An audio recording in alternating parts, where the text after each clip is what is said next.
In 1954, a factory opened on Chicago's southwest side that would produce more than 1 million Oreo cookies every single day. Walk through its gates, and you'd find yourself inside 1.8 million square feet of pure American manufacturing power. The largest bakery in the world. More than a dozen ovens, each stretching the length of a football field. Rows of mixing machines that never stopped churning. The smell of fresh-baked crackers drifting through neighborhoods for miles. By the 1920s, the National Biscuit Company had grown larger than Heinz, Campbell's Soup, Kellogg, and Hershey combined. They controlled hundreds of bakeries across America. Their products sat in every pantry: Uneaten biscuits, Oreos, premium saltines, animal crackers. Names that define childhood itself. They didn't just sell snacks. They sold trust. They sold consistency. They sold America. Then something went catastrophically wrong. Today, that Chicago factory still stands, still operates, but half the workers are gone, shipped to Mexico. The Philadelphia plant? Closed. The Fair Lawn facility that ran for 63 years? Shut down in 2021. 600 jobs vanished. And the iconic brands that built an empire now roll off assembly lines in Monterey and Salinas, where workers earn $4 a day. So how does the largest biscuit company in American history lose its way? How does a century-old manufacturing giant that survived 2 world wars, the Depression, and countless competitors end up gutting its own factories and betraying the workers who built it? This is the story of Nabisco. 3 acts. With the rise of a monopoly born from 40 bakeries merged into one, the golden age when they invented modern food marketing, and the brutal fall when Wall Street turned America's cookie jar into a leveraged buyout nightmare. Welcome inside the factories where Oreos were born, where unions fought their first strike in 52 years, and where the American dream went stale. Hello, everyone. 1898. Chicago. The home insurance building stands 10 stories tall in the Loop, the world's first skyscraper. Inside, on a Tuesday morning in February, 3 men sit around a mahogany table signing documents that will change American business forever. Adolphus Williamson Green, a Chicago lawyer with steel gray eyes and an obsession with details. William H. Moore, the financier who'd already consolidated 8 bakeries into the New York Biscuit Company. And John Gottlieb Zeller, founder of Richmond Steam Bakery, a German immigrant who'd built his business from nothing. They're creating a trust, a monopoly. The National Biscuit Company. The math is staggering. American Biscuit and Manufacturing Company brings 40 bakeries from the Midwest. New York Biscuit Company adds 8 more from the East Coast. United States Baking Company throws in its operations. 114 bakeries total. $55 million in capital. A virtual stranglehold on every cracker and cookie sold in America. This is the height of the trust era. John D. Rockefeller had done it with oil. JP. Morgan would soon do it with steel. Now Green and his partners are doing it with biscuits. Every industry is consolidating. Every small business is being swallowed. Wall Street lawyers and financiers are reshaping America into corporate empires. But here's the thing. Before this merger, crackers weren't really a business.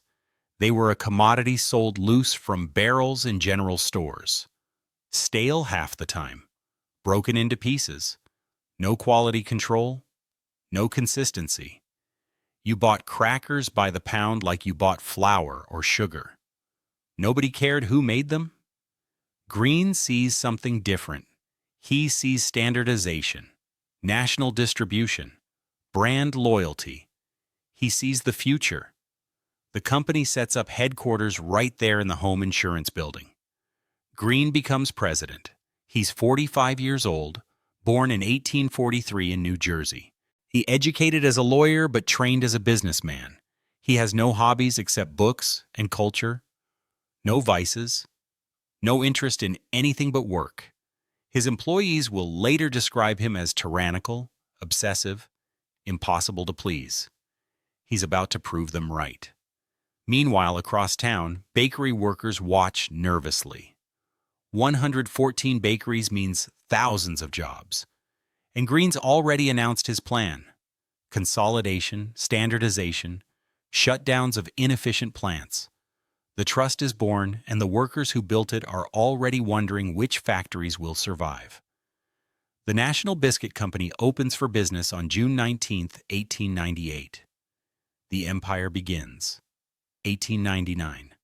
Manhattan. Adolphus Green sits in his office staring at a problem.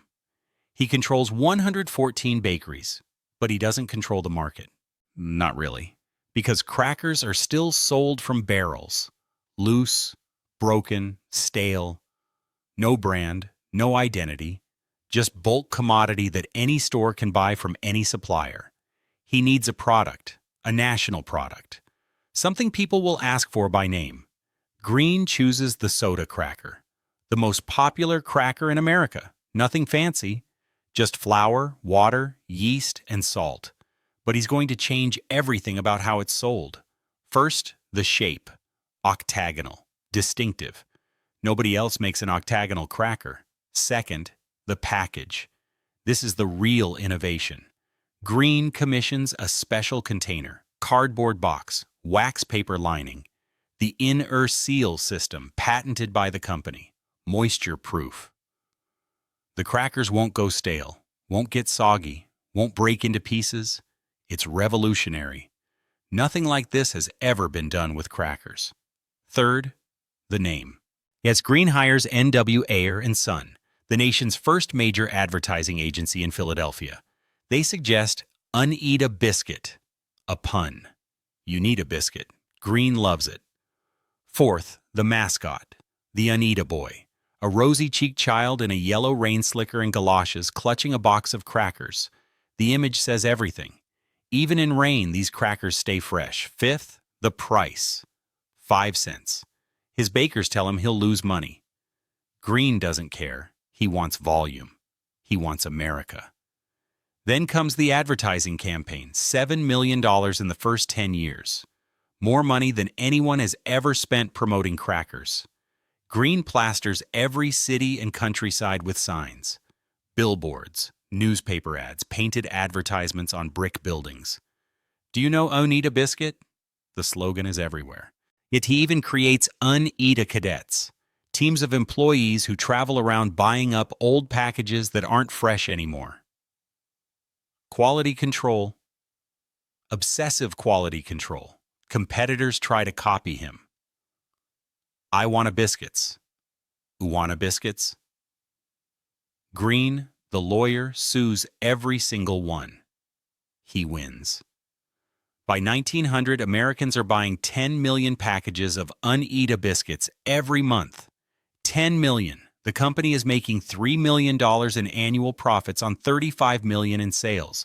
Songs are written about Uneat a biscuits. Poems. The crackers appear in movies as a symbol of the good American life, available to everyone. Trusted. Consistent. Green has invented something new, not just a product, a brand. A national brand that people trust more than their local baker. Yet the National Biscuit Company moves its headquarters to New York in 1906. The factory on West 15th Street in Manhattan becomes the largest bakery in the world. Adolphus Green, the obsessive perfectionist, has created modern food marketing. 1902, New York. The National Biscuit Company is on a roll, literally. The factories never stop. The ovens never cool. Uneat a biscuits have made the company rich, but Green isn't satisfied. He wants more products, more brands, more dominance. The company introduces Barnum's Animal Crackers, small animal-shaped cookies in a decorative box designed to look like a circus cage. String handle so children can carry it like a purse. The box is a work of art. Lions, tigers, elephants, bears, all illustrated in bright colors. It's brilliant marketing aimed at kids. Parents buy them by the millions. 1912, the year that changes everything. On March 6th, the company introduces the Oreo biscuit, 2 chocolate wafers with sweet cream filling. sold in bulk tins for 25 cents a pound. Nobody knows who invented it. The recipe is developed in the Chelsea factory in Manhattan. Some say it's based on the Hydrox cookie made by Sunshine Biscuits. Nobody cares. The Oreo tastes better. It's an instant hit. The same year, the company launches Lorna Doones. Shortbread cookies. Simple, buttery, perfect, with tea. Another winner. The factory on West 15th Street in Manhattan is now producing more crackers and cookies than any bakery in human history. The building employs thousands. The ovens run 24 hours a day. The smell of baking fills the Chelsea neighborhood. The workers walk home covered in flour dust. But here's what's remarkable. Adolphus Green, who built this empire, still runs it like a small family business. He makes every decision himself. Product designs, recipe changes, package colors, factory locations. He delegates nothing, trusts no one. His employees fear him and respect him in equal measure. 1917. Green is 74 years old. He finally steps back from daily operations but remains on the board. He dies that same year, having built the largest biscuit company in the world from scratch. The company he leaves behind is unstoppable. Fig Newtons, premium saltines, milk-bone dog biscuits acquired in 1931. Ritz Crackers, launched in 1934 during the Depression. Every product a household name. By 1948, when the National Biscuit Company celebrates its golden anniversary, it employs over 40,000 people. The products are sold in every state. The logo, a diagonal ellipse with a cross on top, derived from a medieval Venetian printer's mark, appears on every box. The company that started as a trust has become an institution. The brands are American culture itself. Then the name changes. In 1941, to avoid confusion with the National Broadcasting Company, NBC, the letters on the logo switch from NBC to Nabisco. The nickname that had been floating around since Unita Biscuits becomes official. Nabisco. The sound of childhood. 1954, Chicago. Construction crews break ground at 73rd Street and Kedzie Avenue on the city's southwest side. The Chicago lawn neighborhood. Working class. Industrial. Perfect for what Nabisco has planned. They're building the largest bakery the world has ever seen. 1.8 million square feet. 1,700,000 square meters of pure manufacturing power. More than a dozen ovens, each 100 yards long, the length of a football field. Mixing machines the size of houses. Conveyor belts that run for miles inside the building. When it opens, the factory employs over 2,000 workers. Union workers, good-paying jobs with benefits. The bakery, confectionery, tobacco workers, and Grain Millers International Union represents them. These aren't minimum wage positions. These are careers. Families work here for generations. Fathers, sons, grandfathers, all wearing the same union badge. The factory produces Oreos, millions of them. Over 1 million cookies every single day pouring off the lines. Ritz Crackers, Chips Ahoy, premium saltines, wheat thins, the products Americans eat every single day. By the 1960s, the Chicago bakery is producing 320 million pounds of snack foods annually. The trucks never stop loading. The warehouses never empty. The railroad cars pull up to the facility and leave filled with cookies bound for every corner of the country. The workers make good money. $25 an hour by the 2000s. Health insurance, pensions, overtime pay for weekends, premium pay for long shifts. These are the jobs that built the middle class in Chicago. Walk through the factory floor in 1975 and you'd see organized chaos. Rows of workers in white uniforms and hairnets. The roar of machinery. The sweet smell of cookies baking. Quality control stations where workers pull random samples to test. Shift changes where thousands of employees stream in and out. The neighborhood depends on this factory. Local restaurants serve the workers. Bars fill up after shift changes. Schools are funded by the property taxes. The Nabisco Bakery isn't just a factory, it's the economic engine of an entire community. But here's what the workers don't see. Changes happening at the top. Corporate decisions being made in boardrooms far away. In 1971, the National Biscuit Company officially changes its name to Nabisco. The old name disappears, a symbol of what's coming. In 1981, Nabisco merges with standard brands, Baby Ruth candy bars, Butterfinger, Planters nuts, Lifesavers, Royal Gelatin, Fleischmann's margarine. The company is now Nabisco Brands Inc. Bigger, more profitable, more valuable, more attractive to Wall Street raiders. If you're finding this story fascinating, please hit that like button and subscribe to the channel. It really helps us continue bringing you these deep dives into history. 1985, New York City. F. Ross Johnson sits in his corner office at R.J. Reynolds Tobacco Company. Canadian, charismatic, known for risky decisions and lavish spending, corporate jets, expensive apartments, celebrity golf tournaments. He's built a reputation as a bold deal-maker who lives large on company money. He's about to make the biggest deal of his career. R.J. Reynolds Tobacco, founded in 1875 in Winston-Salem, North Carolina, is facing a problem. Cigarette sales are declining. Lawsuits are piling up. Health warnings are hurting the business. The tobacco industry is under siege. Johnson needs diversification. He needs to buy something that isn't tobacco. Nabisco Brands is the target. The company is worth billions. Iconic products, strong cash flow, stable earnings. Everything tobacco isn't. The merger happens in 1985. RJR Nabisco is born, a massive conglomerate combining cigarettes and cookies. Winston and Camel cigarettes alongside Oreos and Ritz Crackers. Tobacco and snacks under one corporate roof. It makes no sense, except financially. The combined company has enormous revenue, enormous profits, enormous debt capacity. Johnson becomes CEO of the whole thing. He moves fast, selling divisions, buying new ones, restructuring. The man is a whirlwind, but here's what's happening beneath the surface. Yet the tobacco business is hemorrhaging value. The lawsuits aren't stopping. The public relations nightmare is getting worse. And Johnson is spending money like water. The corporate jets multiply.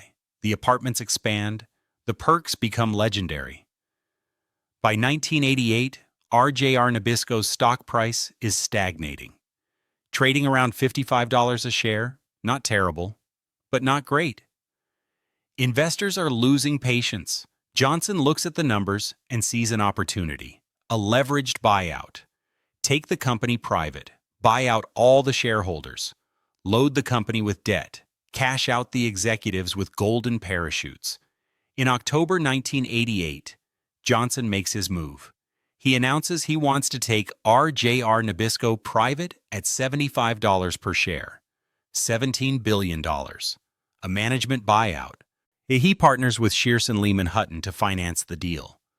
The announcement sends shockwaves through Wall Street because Johnson has made a critical mistake. He's alerted the world that RJR Nabisco is undervalued, that it's ripe for a takeover, that someone could make billions buying it. Within days, Henry Kravis of Kohlberg, Kravis, Roberts & Company, KKR, makes a counteroffer, $90 per share, $20 billion. The bidding war begins. Goldman Sachs joins. Salomon Brothers, First Boston, Merrill Lynch, Morgan Stanley. Every major investment bank and private equity firm in America scrambles to get a piece. The deal is too big to ignore. RJR Nabisco becomes the most famous corporate takeover battle in history, and the Nabisco workers in Chicago, in New Jersey, in Virginia, in Portland, watch nervously. Because whoever wins this fight will be loaded with debt, and debt means cuts. Cuts mean layoffs. November 1988, Manhattan. The boardroom at RJR Nabisco headquarters is packed. Directors, lawyers, investment bankers. They've been locked in meetings for weeks. The bidding war has consumed Wall Street's attention. Ross Johnson's management team has raised their bid to $112 per share, $25 billion total. The highest bid on the table, but KKR has offered $109 per share.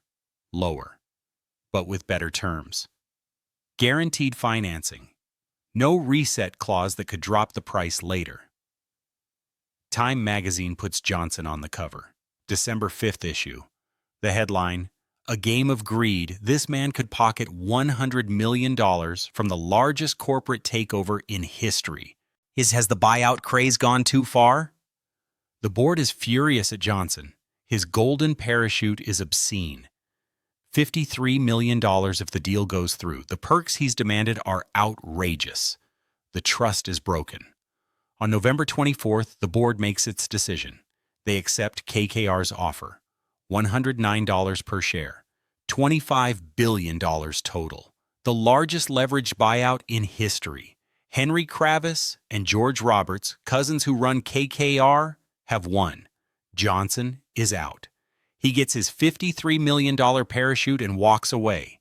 KKR takes over in April 1989. Now comes the hard part, paying back the debt. $26 billion in debt on the balance sheet. Interest payments balloon from $549 million in 1988 to $3.3 billion in 1989. Money that used to go to dividends, research, marketing now goes to debt service. KKR starts selling pieces immediately. The UK operations, Smith's Crisps, Walkers, sold to BSN, who quickly flips them to PepsiCo. Chunking Chinese food, sold for $52 million. Del Monte canned fruits and vegetables in South America, sold. Baby Ruth and Butterfinger candy bars, sold to Nestle for undisclosed millions. European biscuit brands LU and Berlin, sold to Groupe Danone. The breakfast cereal business, sold to Kraft Foods in 1994. Every division that isn't absolutely core to the snack business, gone. And the workers? According to the U.S. Department of Labor, over 2,000 lose their jobs. 72% are eventually replaced, at less than half their previous wages. The Chicago factory survives, for now. But employment drops. In 1993, 2,400 workers. By 2015, 1,200. The Philadelphia plant that had run since the 19-teens keeps operating, until it doesn't. The Richmond facility in Virginia keeps humming. But the company is different now, leaner, meaner, focused purely on profit margins and debt service. The golden age is over. The age of financial engineering has begun. Brian Burrow and John Helyar publish Barbarians at the Gate, The Fall of RJR Nabisco in 1989. The book becomes a bestseller, later an HBO movie. The title says everything. The Barbarians got in, and Nabisco would never be the same. 1999. Separation Day. RJR Nabisco finally splits apart. The marriage that never made sense ends in divorce. The tobacco division goes one way. RJ. Reynolds Tobacco Holdings. The food division goes another. Nabisco Holdings Corporation. Japan Tobacco buys the International Tobacco Division for $7.8 billion. The money pays down debt. KKR finally exits its investment after 15 years. They made money. Not as much as they'd hoped, but they made money. Nabisco, now independent, is worth something. The brands are still golden. Oreos, Ritz, Wheat Thins, Triscuits, Chips Ahoy. These aren't dying products, they're growth products. Philip Morris seized the opportunity. In 2000, Philip Morris Companies, later renamed Altria Group, acquires Nabisco Holdings for $19.2 billion. Then they merge it with Kraft Foods. Another consolidation. Another corporate marriage. The Federal Trade Commission approves it with conditions. Nabisco has to divest some products. Jell-O gelatin, royal pudding, intense mints like Altoids, baking powder. To prevent monopoly, Kraft Nabisco becomes one of the largest food companies in the world. For the workers, it's another ownership change, another round of uncertainty. New bosses, new strategies, new corporate speak about synergies and streamlining. The Chicago factory keeps running. The workers keep showing up. The Oreos keep rolling off the line. But something is changing in American manufacturing. Globalization.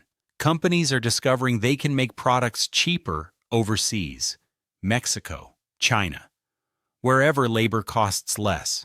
Wherever environmental regulations are looser. Wherever unions don't exist. In 2007, Altria spins off Kraft Foods, makes it independent again. Kraft Foods now owns Nabisco outright. And then in 2012, Kraft Foods does something radical. It splits itself. The grocery business stays Kraft. The snack business becomes something new. Mondelēz International. The name is made up. Supposed to mean delicious world in some combination of Latin and made-up linguistics. Nobody likes it. The pronunciation is unclear. Mondelēz, but the strategy is clear. Mondelēz takes all the snack brands, Nabisco, Cadbury, Toblerone, Milka, Trident Gum, Hall's Cough Drops, creates a global snacking powerhouse focused on growth markets, emerging economies, international expansion. Irene Rosenfeld becomes CEO. She's smart, ambitious, ruthless about cost-cutting. She looks at the numbers. American factory workers making $25 an hour with benefits. Mexican factory workers making $4 a day. The math is simple. In 2015, the announcements begin. Mondelēz is considering major investments in Mexico. New facilities in Monterrey. Expanded production in Salinas. The union in Chicago sees what's coming. They've been through ownership changes before. But this feels different. This feels like the beginning of the end. May 2015, Chicago. Workers at the Nabisco bakery on Kedzie Avenue hear rumors, whispers on the factory floor. Mondelēz executives have been meeting, talking about investments, upgrades, new production lines. The official announcement comes in July. Mondelēz will invest $130 million in the Chicago factory. New equipment, modernization, upgraded production lines. But there's always a but. The company wants something in return. $46 million in annual wage and benefit cuts. From the union. From the 1,200 workers. The union does the math. 60%. A 60% cut in pay and benefits. $25 an hour jobs would drop to $10. Health insurance would shift costs to workers. Pensions already frozen in 2018 would stay frozen. Weekend premium pay would disappear. Overtime structures would change. The company calls it modernization. The union calls it extortion. Negotiations begin. The Bakery, Confectionery, Tobacco Workers, and Grain Millers International Union sits across from Mondelēz management. The talks go nowhere. Meanwhile, Mondelēz is building, in Salinas, Mexico, a brand new facility, $500 million invested, state-of-the-art equipment, 4 new production lines designed to make exactly what Chicago makes: Oreos, Ritz, graham crackers. The workers see what's happening. The company isn't negotiating. The company is giving them an impossible choice designed to fail. In 1993, Nabisco had received $90 million in tax subsidies from Chicago and Illinois to upgrade this very factory. 22 years ago, now they're demanding the workers pay for new upgrades while simultaneously building a factory in Mexico. March 2016, the layoffs begin. 600 workers, half the factory, pink slips delivered in waves. Oreo production moves to Mexico just like that. Decades of expertise, generations of families who'd made Oreos in Chicago, gone. Michael Smith loses his $25 an hour union job. He's got bills, a family. Yet he's lived his whole life believing if you work hard, show up every day, do good work, you'll be okay. He's wrong. Anthony Jackson, a Navy veteran with 3 children, loses his job too. His best-paying job ever. Since the layoff, he's found only low-wage work. nothing close to what he made at Nabisco. The company keeps 9 production lines running in Chicago. 7 get upgraded. The facility doesn't close, but it's gutted. The soul ripped out. Donald Trump, campaigning for president, hears about it. "I'm not eating Oreos anymore," he says in August 2015 at a rally in New Hampshire. Nabisco is closing their plant, a big plant in Chicago, and they're moving it to Mexico. The plant isn't closing, but Trump's point lands anyway. Good American jobs disappearing to Mexico while executives get rich. Hillary Clinton talks about it too. Promises to remove tax breaks from companies that offshore jobs. Neither one stops it. The jobs are already gone. The Chicago announcement is just the beginning. February 2015, Philadelphia. Mondelēz announces the Northeast Philadelphia bakery will close. The plant has operated since the early 1900s. 300 jobs gone. The building is old, the equipment outdated. The company says it doesn't make financial sense to upgrade. Translation: we can make these products cheaper elsewhere. July 2021, Fair Lawn, New Jersey. The plant has run for 63 years. 600 employees. Generations of families. The company announces closure. Effective immediately. Workers show up for their shift one morning and are told to pack their things. Some are offered transfers to other facilities. Most aren't. The majority face retirement, job searches, or relocations they can't afford. February 2021, Atlanta, Georgia. 400 jobs. The bakery opened in 1941, 80 years of operation. Mondelēz shuts it down. The company issues a statement. Corporate speak. Focusing U.S. biscuit operations on strategically located owned and operated bakeries on the East Coast, Midwest, and West Coast. Translation: we're consolidating to 3 locations: Richmond, Virginia, Portland, Oregon, Chicago. Everything else goes to Mexico, or gets outsourced to non-union co-producers. The union, the bakery, confectionery, tobacco workers, and Grain Millers International launches a boycott in 2016. They ask Americans to stop buying Mexican-made Nabisco products. Check the expiration date code. MMRMS means made in Mexico. AH means made in Portland. The boycott gets attention. Labor organizations support it. Progressive groups promote it. Some people stop buying Oreos, but most don't. The products are too ingrained, too convenient, too everywhere.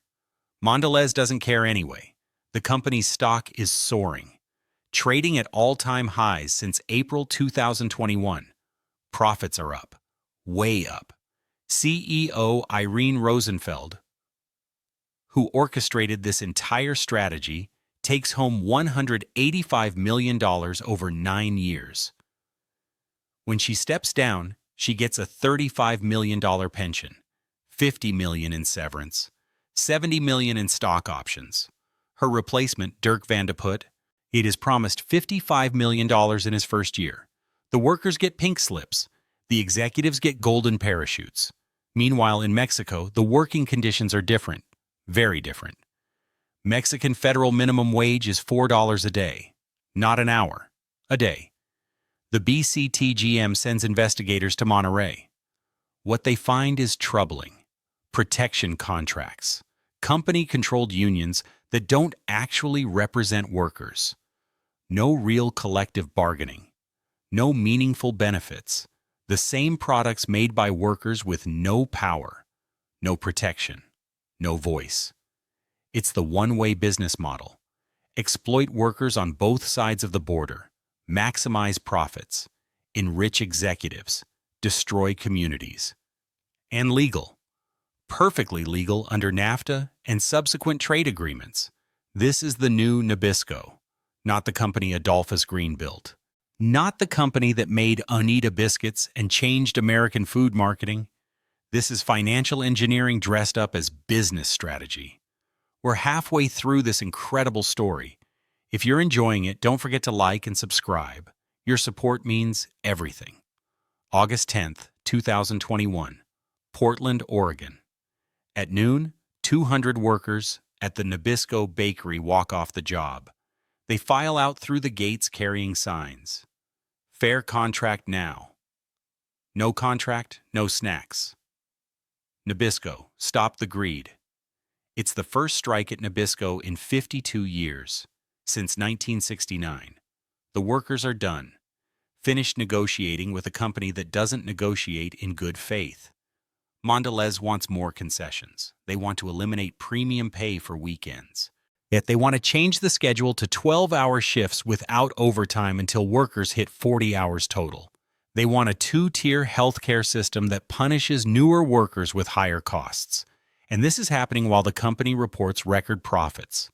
Over $1 billion in the second quarter of 2021 on $6.6 billion in sales. Cameron Taylor, business agent for Baker's Local 364, watches his members walk out with huge smiles. They've been wanting to fight back against this company for a long time, he says. Within days, the strike spreads. August 13th, Aurora, Colorado. Workers walk out. August 14th, Richmond, Virginia. Workers walk out. August 19th, Chicago. 300 workers join the strike.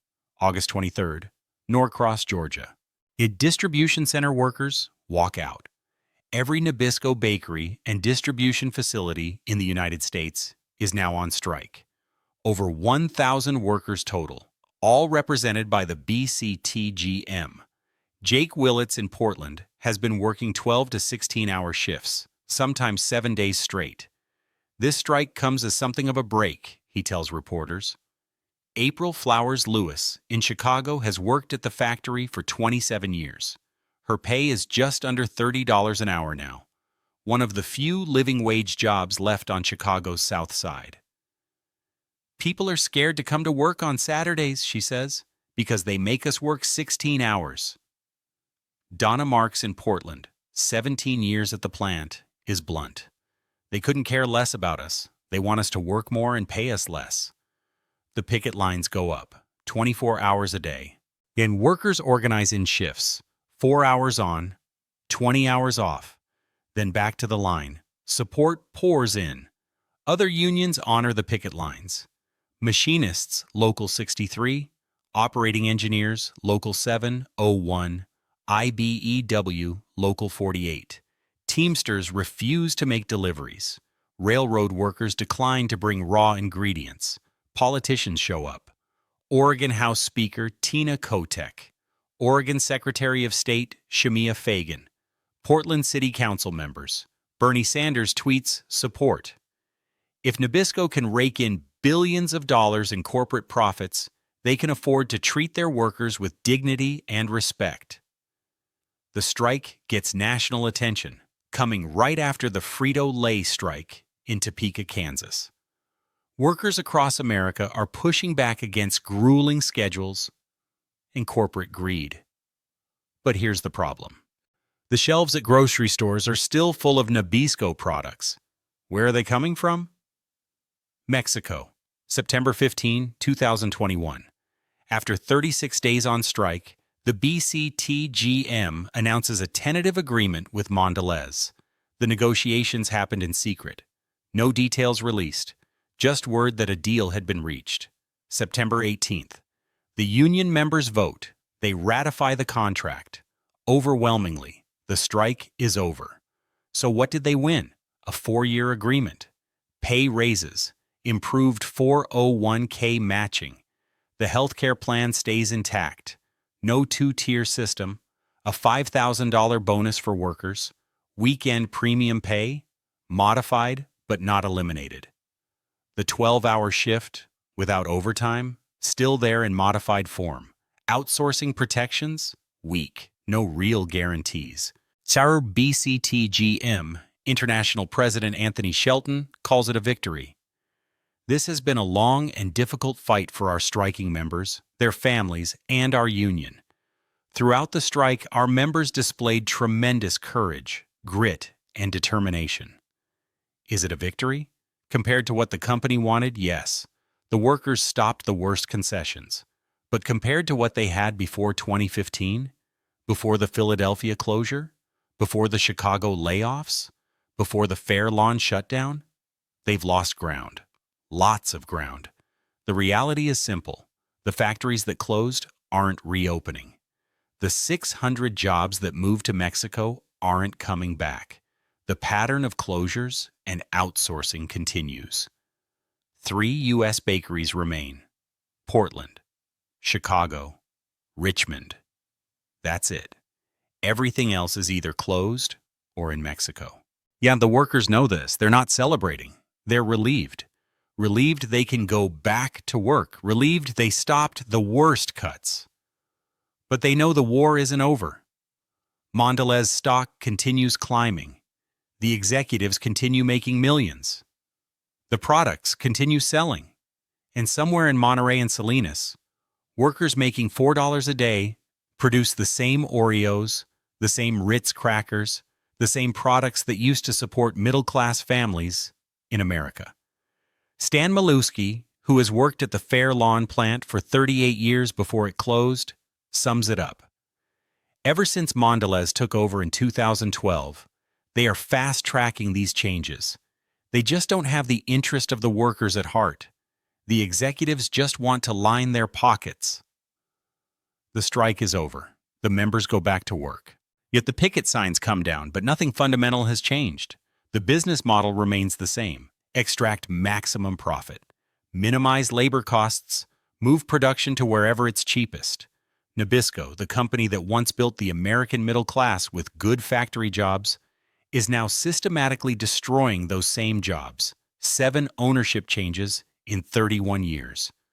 From Nabisco to Nabisco Brands, to RJR Nabisco, to Nabisco Holdings, to Kraft Nabisco, to Kraft Foods, to Mondelēz International.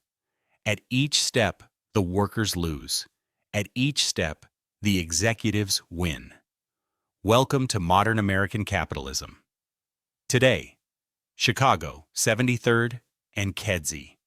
The bakery still stands, 1.8 million square feet, the largest bakery in the world, still producing 320 million pounds of snacks annually, but only 600 workers. Half what there were in 2015, a quarter of what there were in 1993. The Chicago plant, that once employed 2,400 workers, now runs on a skeleton crew. The parking lot that used to fill at shift changes is half empty.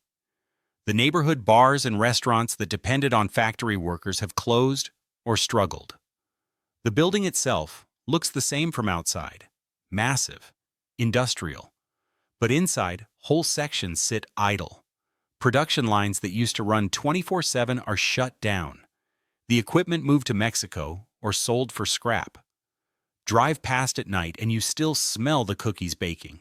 The ovens that stretch a football field still operate. But the workers who tend them know they're living on borrowed time. Mondelēz makes no secret of its strategy: global supply chain, flexible production, low-cost manufacturing. The company operates facilities in dozens of countries. They can shift production anywhere. The workers have no leverage, none. The strike proved that. Mondelēz brought in replacement workers, kept production running, waited them out. And if Chicago pushes too hard, there's always Mexico. The Oreo, invented in New York in 1912, perfected in Chicago, is now primarily made in Salinas. The Ritz Cracker, launched during the Depression as a symbol of American affordable luxury, rolls off lines in Monterrey. The packaging still says Nabisco.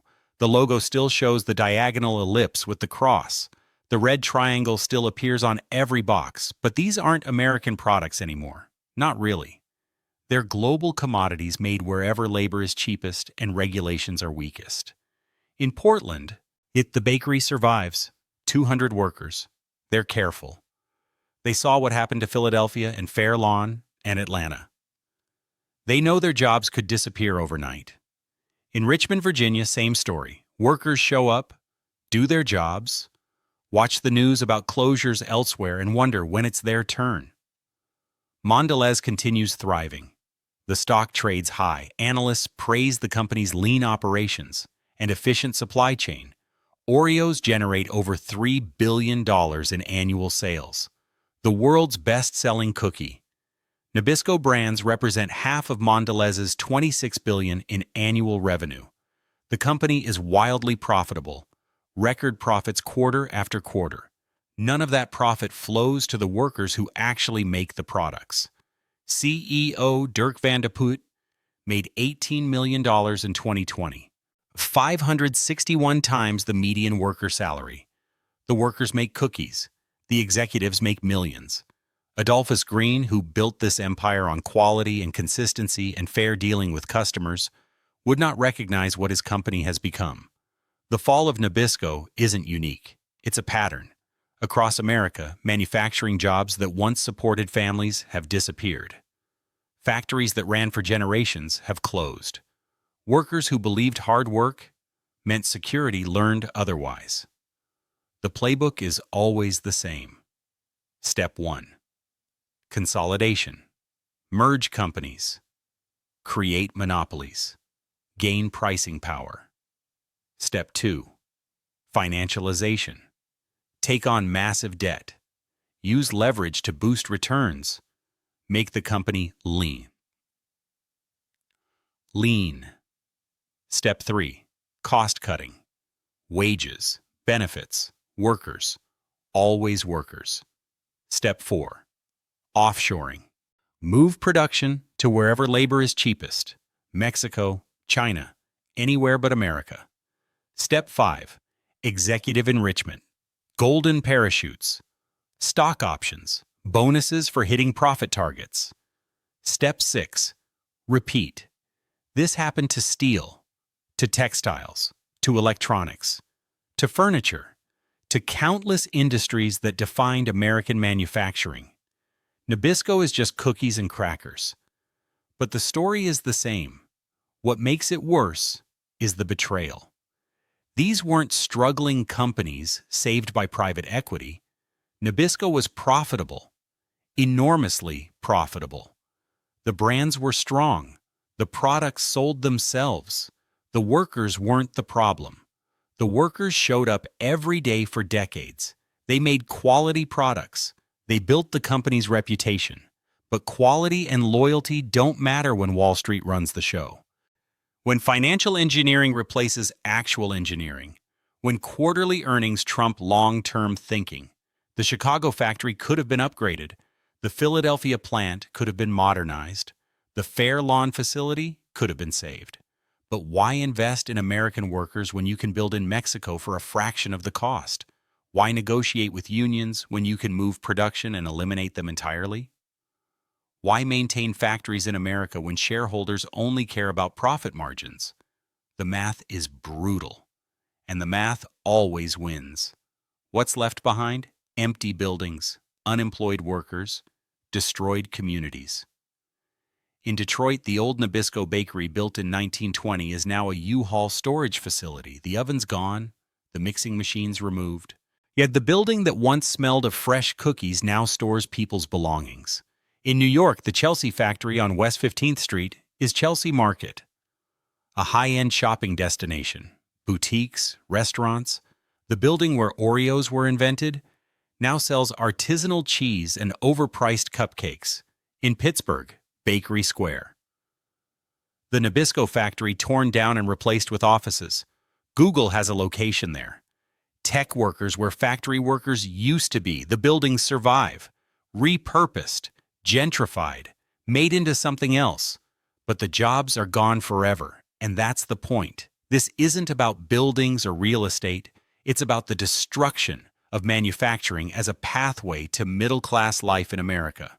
Nabisco workers could buy houses, send kids to college, retire with dignity. Now those same jobs pay minimum wage in Mexico. No benefits, no security, no future. The product stays the same. The profit stays the same. Only the workers lose. And corporate America calls this progress. Stand today outside the Nabisco Bakery in Chicago, 73rd and Kedzie. Watch the trucks load. Smell the cookies. You can still feel the ghost of what this place once was. But look closer. The parking lot is half empty. The workers who remain move quickly, quietly, knowing they're expendable. The building that once represented the American dream now stands as a monument to its betrayal. If you visit the shuttered Philadelphia plant, you'll find nothing. Just an empty lot. No plaque, no memorial. Nothing to mark the 100 years of production, the generations of families, the millions of crackers that came from those ovens. Whereas the lessons are brutal and implicit. Scale without soul. Nabisco grew from 40 bakeries to 114 to hundreds nationwide. But scale doesn't protect you. The bigger they are, the harder they fall. When financial engineers take over, size just means more value to extract, more workers to cut, more factories to close. Adolphus Green built an empire on quality and consistency. His successors learned that Wall Street doesn't reward quality, it rewards quarterly earnings. Leverage kills. The RJR Nabisco buyout loaded $26 billion of debt onto a profitable company. That debt required cuts, massive cuts. Over 2,000 workers lost their jobs immediately. Countless divisions sold off. The company survived, but it was never the same. Leverage turns healthy companies into desperate ones, and in desperate companies do desperate things to workers. Globalization without protection. Moving production to Mexico saved Mondelēz $46 million a year. Cost 600 Chicago workers their jobs. The math favors offshoring every time unless something stops it. Trade agreements, regulations, tariffs, tax policy. Something. Without constraints, capital flows to the cheapest labor, always. And workers in both countries lose. Americans lose jobs. Mexicans get exploitation. Only executives win. Ownership matters. 7 ownership changes in 31 years. Nabisco to Nabisco Brands, to RJR Nabisco to Nabisco Holdings to Kraft Nabisco to Mondelēz. Each change brought new management, new priorities, new strategies. None of them good for workers. When companies change hands constantly, nobody thinks long-term. Nobody invests in workers. Nobody cares about communities. The numbers tell the story. 114 bakeries in 1898. 3 U.S. bakeries in 2025. Peak employment over 40,000. Current U.S. employment under 2,000. Revenue from $35 million in 1900 to $26 billion today. Worker wages from $25 an hour to $4 a day in Mexico. Nabisco still exists. The brands thrive. Oreos are the best-selling cookie in the world. Ritz Crackers sit in every pantry. The products Americans grew up with continue selling. But the company that made them, the factories that produced them, the workers who built them have been gutted, sacrificed on the altar of quarterly earnings and executive compensation. What's left? A brand. A logo. A memory of when American manufacturing meant good jobs and secure futures, and a warning to every worker in every factory in America. Your job is temporary. Your value is negotiable. Your community is expendable. Because when Wall Street runs American industry, nothing else matters but the numbers.